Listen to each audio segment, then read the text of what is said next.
தமிழ்நாடு முழுவதும் நியாய விலைக் கடைகளில் காலியாக உள்ள 3000 பணியிடங்கள் டிசம்பர் மாதத்துக்குள் நிரப்பப்படும் என்று கூட்டுறவுத்துறை அமைச்சர் பெரியகருப்பன் தெரிவித்துள்ளார். மாநில அளவிலான கூட்டுறவு வார விழா சேலம் நேரு கலையரங்கத்தில் நடைபெற்றது.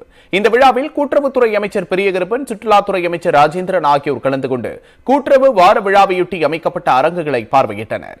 தொடர்ந்து கூட்டுறவுத்துறையின் பல்நோக்கு திட்டத்தின் கீழ் 3,34,00,000 ரூபாய் மதிப்பில் கட்டப்பட்ட கட்டிடங்களை அமைச்சர்கள் திறந்து வைத்தனர். மேலும் 6,600 பயனாளிகளுக்கு 55,71,00,000 ரூபாய் மதிப்பில் நலத்திட்ட உதவிகளை வழங்கிய அமைச்சர்கள் சிறந்த கூட்டுறவு நிறுவனங்களுக்கு பரிசுகளை வழங்கி பாராட்டினர். இதில் நாடாளுமன்ற உறுப்பினர்கள் TM செல்வகணபதி, மலையரசன், சேலம் மேயர் ராமச்சந்திரன், முன்னாள் சட்டமன்ற உறுப்பினர் SR சிவலிங்கம், கூட்டுறவுத்துறையின் செயலாளர் ராதாகிருஷ்ணன், கூட்டுறவு சங்கங்களின் பதிவாளர் சுப்பையன், சேலம் மாவட்ட ஆட்சியர் பிருந்தா தேவி உள்ளிட்டோர் கலந்து கொண்டனர். விழாவில் பேசிய அமைச்சர் பெரியகருப்பன், கூட்டுறவுத்துறையில் தமிழ்நாடு முன்னோடி மாநிலமாக திகழ்வதாக பெருமிதம் தெரிவித்தார். முதலமைச்சர் மு க ஸ்டாலின் உத்தரவின் பேரில் கூட்டுறவுத்துறையின் சார்பில் விரைவில் 1000 மருந்தகங்களை அமைக்க நடவடிக்கை மேற்கொள்ளப்பட்டுள்ளதாகவும் அமைச்சர் பெரியகருப்பன் கூறினார். காலி பணியிடங்களை நிரப்புவதில் நம்முடைய முதலமைச்சர் அவர்கள் அரசு துறையின் அனைத்து துறைகளுக்கும் உத்தரவிட்டிருக்கிறார்கள்.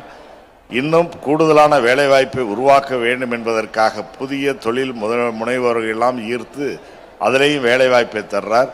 கூட்டுறவு துறையின் மூலமாக இதுவரை 10,500 பேர் இந்த அரசு பொறுப்பேற்று 3.5 ஆண்டு காலத்தில் பணி நியமிக்கப்பட்டிருக்கிறார்கள். இப்பொழுது கூட வருகிற 25ஆம் தேதியிலிருந்து நேர்காணல் நடக்க இருக்கிறது. ஏறத்தாழ 3,300 நபர்கள் காலி பணியிடங்கள் கண்டறியப்பட்டு அதற்காக தேர்வுகள் நடைபெறுகிறது என்பதையும், அந்த தேர்வு இந்த டிசம்பருக்குள்ள அதற்கான வெளியீடுகள் வந்துடும். ஆகவே பற்றாக்குறை என்பது இருக்காது. விழாவில் பேசிய அமைச்சர் ராஜேந்திரன், முதலமைச்சர் மு க ஸ்டாலின் தலைமையிலான ஆட்சியில் அனைத்து துறைகளும் சிறப்பாக செயல்பட்டு வருவதாக பெருமிதம் தெரிவித்தார். கூட்டுறவுத்துறையின் மூலம் நெசவாளர்கள், விவசாயிகள், மகளிர் என அனைத்து தரப்பினரும் பயன்பெற்று வருவதாகவும் கூறினார்.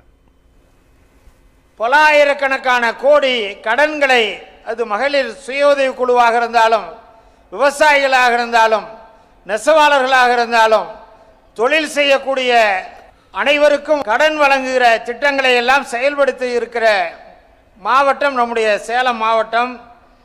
அதேபோல மலைவாழ் மக்களுக்கும் பல்வேறு உதவிகளை எல்லாம் கூட்டுறவுத்துறையின் மூலம் பல்வேறு கடனுதவிகளை வழங்கிய துறை கூட்டுறவுத்துறை.